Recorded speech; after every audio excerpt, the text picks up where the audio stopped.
पाणी अडवा आणि पाणी जिरवा अशा प्रकारची वल्गना शासनाच्या माध्यमातून केली जाते. मात्र उन्हाळ्यामध्ये हे बंधारे खोलीकरण रुंदीकरण व्हायला पाहिजे ते होताना दिसत नाही. 1.5 महिन्याच्या अंतरावर पावसाचा काळ येत असल्यानं गावातील छोटे मोठे बंधाऱ्यांचे खोलीकरण रुंदीकरण कामं होणं गरजेचं आहे.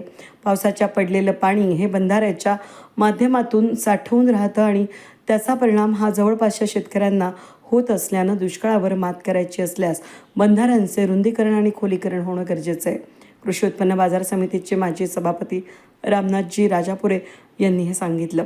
शेवगाव तालुक्याच्या बालमटाकडीतील 960 मीटर लांबी असणाऱ्या मोठ्या बंधाऱ्याचे खोलीकरण आणि रुंदीकरणाचं काम भारत फोर्ज कंपनी पुणे यांच्या माध्यमातून आणि बंधाऱ्यांच्या जवळ असणारे शेतकरी यांच्या सहभागातून अक्षय तृतीयेचा शुभ मुहूर्तावर शेतकऱ्यांच्या उपस्थितीत कामाचं भूमिपूजन करून कामाला सुरुवात करण्यात आली.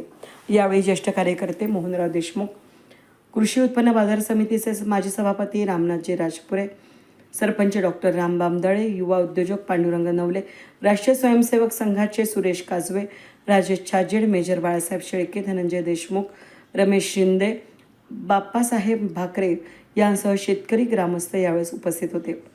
बालमटाकडी गावामध्ये अक्षय तृतीयेच्या मुहूर्तावर कांबी रस्त्याचा जो बंधारा आहे त्याचं खोलीकरण आणि रुंदीकरणाचा जो कार्यक्रम आहे तो या ठिकाणी जनकल्याण समितीचे आमचे गावचे शिक्षक आदरणीय काजवे सर, त्याचप्रमाणे राजूशेठ छाजेड यांच्या मध्यस्थीने उमेशजी बालसिंग यांच्या मार्फत या ठिकाणी आज सुरुवात होत आहे. खऱ्या अर्थानं शेतकऱ्यासाठी भविष्यामध्ये अतिशय दुष्काळी परिस्थितीवर मात करण्यासाठी एवढाच मार्ग आहे की ज्या ज्या ठिकाणी पाणी साठवण आहे, बंधारे आहे, त्याचं खोलीकरण झालं पाहिजे, त्याचा गाळ काढला गेला पाहिजे, त्याचं रुंदीकरण झालं पाहिजे. जास्तीत जास्त बंधारा रुंद आणि खोल जर झाला तर परिसरातली शेतकऱ्याला त्याचा फायदा मिळतो. आणि सरांनी पूर्वी 2012 पासून जे बालमटाकडीमध्ये काम सुरू केलेलं आहे त्याचे रिझल्ट पाहता अतिशय चांगल्या पद्धतीनं ऑलरेडी 200-300 एकर जमीन या बंधाऱ्याखाली बागायती झालेली आहे. आणि बालमटाकीची ही साईड जवळजवळ 900 मीटर सर्वात मोठा बंधारा आहे.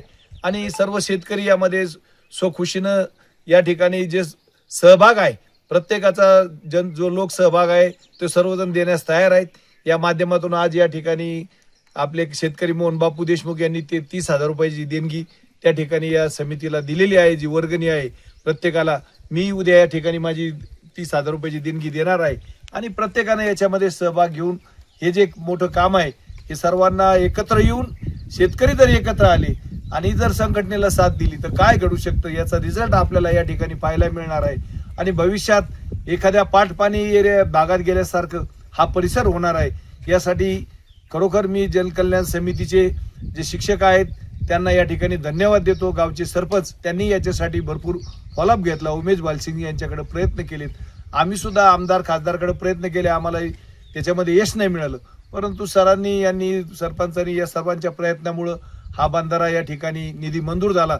इतका फास्ट झाला की 3च दिवसात याचं कामाला सुरुवात होती आणि आज 2 JCP मार्फत प्रत्यक्ष साईडवर सुरुवात होते. याचा आनंद सर्व शेतकऱ्यांना झालेला आहे.